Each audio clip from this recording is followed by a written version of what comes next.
A federal search warrant, unsealed Friday, details a murder plot as part of a plan targeting President Donald Trump.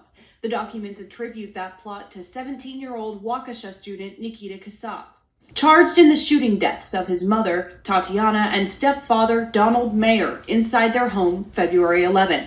According to prosecutors, the teenagers stayed inside the home with their bodies for 12 days. Victim B body was appeared to have been deceased for some time, was unable to definitively identify who it was. Police arrested Casap in Kansas weeks later, finding him with his stepfather's car, gun, and $14,000. The motive for the murders, according to the federal warrant, was to use that money to fund a plan calling for the president's assassination, to, quote, foment a political revolution in the United States and save the white race. Save the white race. Smash up the likes. Subscribe to the channel. I'd really appreciate that. Welcome to the Chesley Major channel. Chesley Major Media. I'm your host, Chesley Major. And we about to do a real major. What's going on, amazing people? Hope you're doing good out there. Hope you're enjoying your day. Today on Chesley Major Media, we got to have a discussion about this sick and twisted, demented story. But before I get started, do me a solid. Smash up the likes. And if you're not subscribed to the channel, go ahead and subscribe to the channel. Do me that favor. All right. Nikita Casap. This little savage right here. Yeah. I wish I could say he came from humble beginnings or, one parent background, single mother, single father, or something like that. But no, he comes from affluent lifestyle. Had a little case of affluenza, if you ask me. Nikita Casap decided to remove his parents. Yeah, that's right. Send both of his parents to the upper room. Now, this ain't being talked about on the media because they're too busy discussing who? Karmelo Anthony. Now, the parallels. Let's get to it. Karmelo Anthony is out on bond for $250,000. This kid right here, his bail was the same as Karmelo Anthony. And this kid right here, it doesn't get any savager than the savagery that he did. But I want y'all to check out this video. Let's get into it. Nikita Casap is currently being held on a $1 million bond.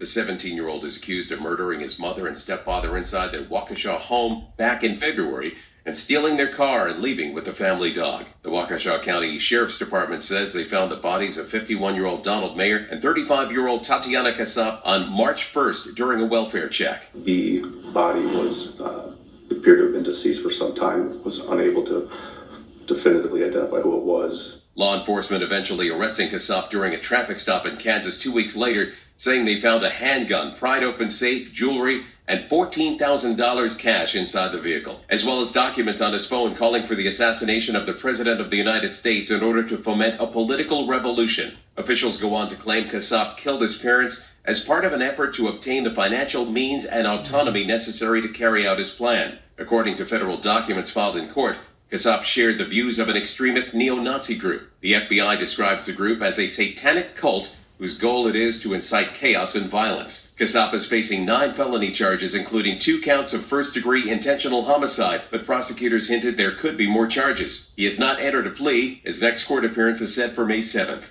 Now, there's a twist to this story.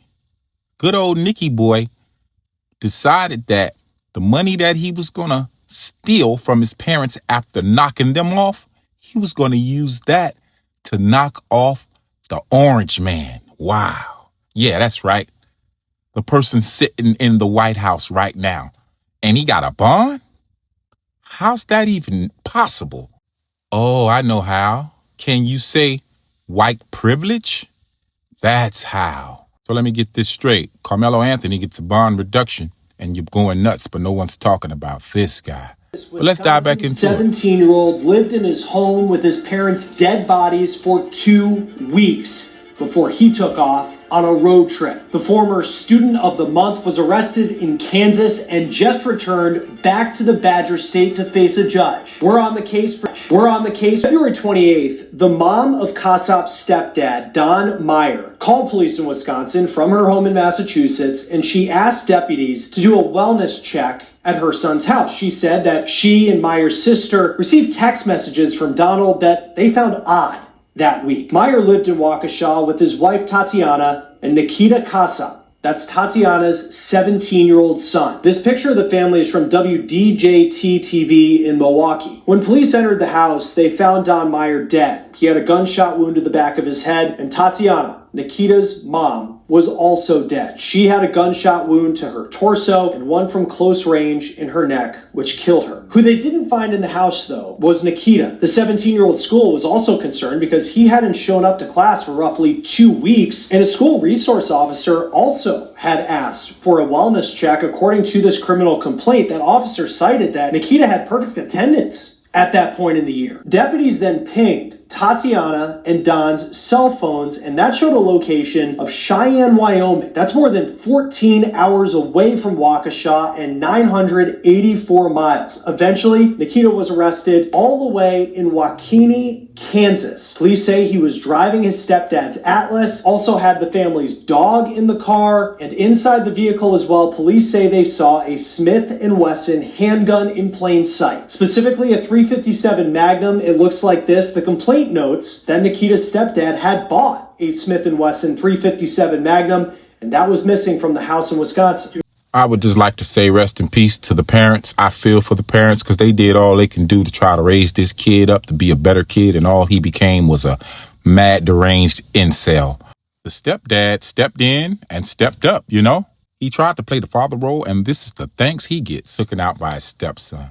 But let's continue. Appeared in this extradition hearing in Kansas, and he was brought back to Wisconsin. This time I would be making an oral motion to dismiss based on my review of the criminal complaint. I do not believe that there is sufficient information within the four corners to support the two charges, specifically with respect to the portion of both counts where there is an allegation that these things happened without consent. There is nothing that I can see other than one sentence at the end that says, based upon information and belief, victim A did not give the defendant permission to operate the VW Atlas, nor did he give consent to remove the Smith & Wesson .357 Magnum.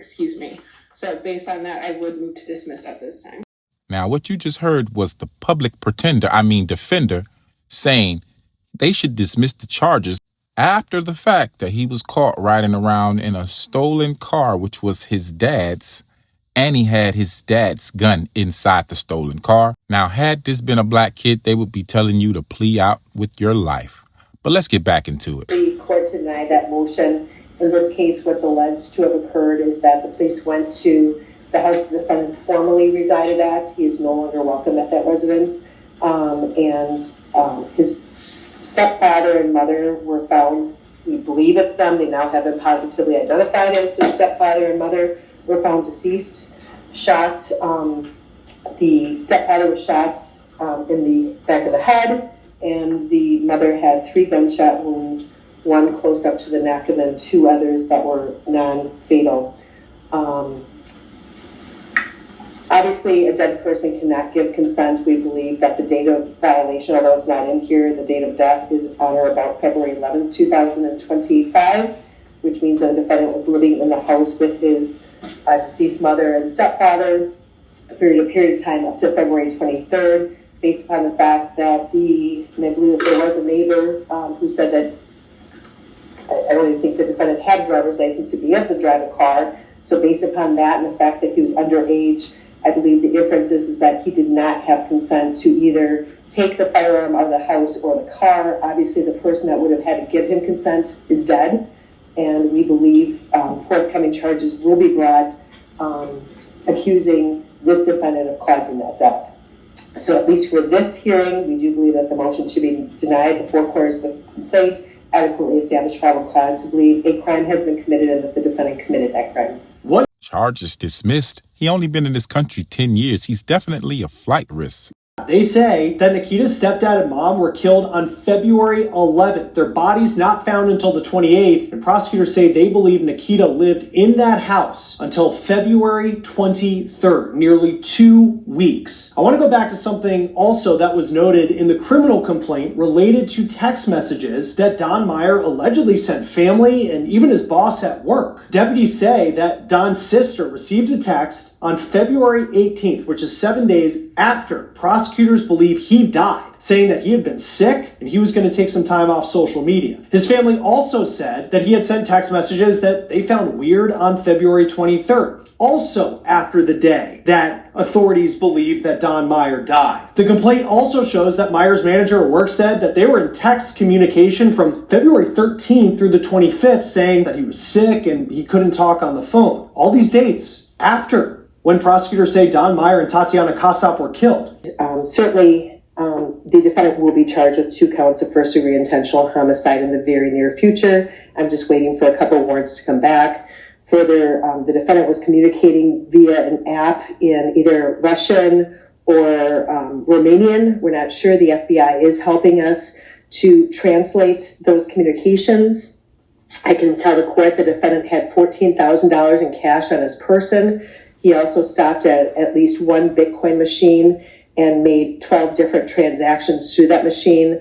That is not money that you get, but it goes into a wallet that he presumably has access to. We are asking for $250,000 cash bail, that he be ordered not to leave the state of Wisconsin. He not use or possess any type of dangerous weapon. The defendant was born in Moldova. He came to the United States approximately 10 years ago with his mom. The allegations, again, involve the defendant leaving the residence, last seen at the residence on February 23rd. The last time either the victim A or victim B was seen alive would be February 11th. I believe he stopped attending school on February 12th. We do believe that the 2 victims were killed on February 11th. The defendant continued to live in that residence with the 2 bodies in the house. He then fled with the $14,000 in cash. We know that he was communicating with someone indicating that he had the name of a person to get fake plates from to put on the car in order to obviously hide the fact that the car was stolen. We know victim A and victim B both had injuries consistent with gunshot wounds, as I described before. So, old Nicky boy thought he was slicker than Vaseline on a bowling ball. He was sliding around in his pop's Atlas truck, his deceased pop's Atlas trucks, with the firearm, the 14K, the Bitcoin. He was going to go get himself some license plates. I mean, you name it. He thought he was covering all bases, and he was about to go ahead and make sure he goddamn well goes through with what he said he was going to do. But unfortunately for Nicky, he got caught. Fortunately for society, he got caught. So thanks to law enforcement, this guy is locked away. Now, he should stay there forever and a day. He shouldn't even have a bond. For the simple fact, he wasn't standing his ground. This wasn't self-defense. This was a straight M1. Yeah. And on top of that, he was on his way to commit more crimes to society. Yeah. This dude right here is a menace. And his parents had everything that he wanted or needed. And he still was a menace. And he wrote a manifesto talking about how he was going to save the white race. I can't make this shit up. Wow, kid, really? They need saving, huh? And Mr. Casap appointed himself the man just to do it. He was going to jump in the booth, put on his cape like Superman or Thor, and save all the Caucasians from who? The fact that he was even in contact with someone from Russia? Crazy. So, they're going to try to say mental health, of course, but I don't think so. And as you could see, he was wearing that metal jacket. That's because he's already saying he's suicidal. Yeah, that's why they put the metal jacket on you. When you get in there, they ask him, are you suicidal? And if you say yes, they're going to put the metal jacket on you. But yeah, I'm glad he didn't get to take a pop shot at the orange man like all these other crazies. And I'm glad he's caught after doing what he did to his parents. But anyway, y'all let me know what y'all think about Mr. Nikita Casap. And why isn't this being televised? Why isn't the news talking about it? And why did he get $1 million bond like Karmelo Anthony, who was standing his ground?